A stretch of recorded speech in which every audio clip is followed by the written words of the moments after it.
അതുപോലെ തന്നെ മുഅ്മിനീങ്ങളെ നാം മനസ്സിലാക്കണം, ഒരു പാവപ്പെട്ട മനുഷ്യനെ നാം സഹായിക്കുന്ന വിഷയത്തിലാണെങ്കിലും ഇബാദത്തുകളുടെ വിഷയത്തിലാണെങ്കിലും ഒരിക്കലും നാം ഉണ്ടല്ലോ ലോകമാന്യത അവിടെ കൊണ്ടുവരരുത്. അതായത് മറ്റുള്ളവരുടെ മുമ്പിൽ ഞാൻ വലിയ പ്രശസ്തനാണ് ആകണം എന്നുള്ള ഒരു ആഗ്രഹത്തോടു കൂടി ഒന്നും നമ്മൾ ചെയ്യരുത്. കാരണം അതിന് പ്രതിഫലത്തിന് പകരം ശിക്ഷയാണ് ലഭിക്കുക എന്ന് അള്ളാഹുവിന്റെ പ്രവാചകൻ സല്ലല്ലാഹു അലൈഹി വസല്ലമ തങ്ങൾ അവിടുന്ന് നമ്മെ പഠിപ്പിക്കുകയാണ്. അള്ളാഹു മനസ്സിലാക്കാൻ തൗഫീഖ് തന്ന് അനുഗ്രഹിക്കുമാറാകട്ടെ. ചില ആളുകൾ പറയും, പരിശുദ്ധമായ റജബ് മാസം കടന്നു വരുന്നു, പരിശുദ്ധമായ ശഅബാൻ മാസം കടന്നു വന്നു കഴിഞ്ഞാൽ പറയുന്ന ചില ആളുകളുണ്ട്. അതായത് റമളാൻ കടന്നു വരുമ്പോൾ പറയുന്ന ചില ആളുകളുണ്ട്, റമളാൻ മാസമായി ഇനി കടന്നു വരുന്നത്, ഇനി എന്റെ പ്രഷറും ഷുഗറും ഒക്കെ ഒന്ന് കുറയ്ക്കാം, ഇനി എനിക്ക് എന്റെ വണ്ണമൊക്കെ ഒന്ന് കുറയ്ക്കാം എന്ന് പറയുന്ന ചില ആളുകളുണ്ട്.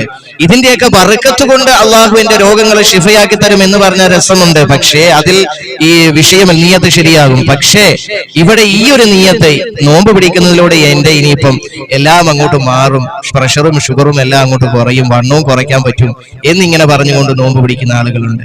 അത് നിയ്യത്ത് തെറ്റാണ്. അള്ളാഹു മനസ്സിലാക്കാൻ തൗഫീഖ് തരട്ടെ. അതുകൊണ്ട് ശഅബാനിൽ ഈ രണ്ട് കാര്യങ്ങൾ നിങ്ങൾ ശ്രദ്ധിക്കുക. നിങ്ങളുടെ നഫ്സുകളെ നിങ്ങൾ ശുദ്ധിയാക്കുക. അതുപോലെ തന്നെ എന്താണ്, നിങ്ങളുടെ നിയ്യത്തുകളെയും വഹ്സിനു നിയ്യത്തിക്കും, നിങ്ങളുടെ നിയ്യത്തുകളെയും നിങ്ങൾ ശരിയാക്കുക. അങ്ങനെയെങ്കിൽ നിങ്ങൾക്ക് ഈ പരിശുദ്ധമായ ശഅബാൻ മാസത്തിൽ നിങ്ങൾക്ക് വിജയം കൈവരിക്കാം.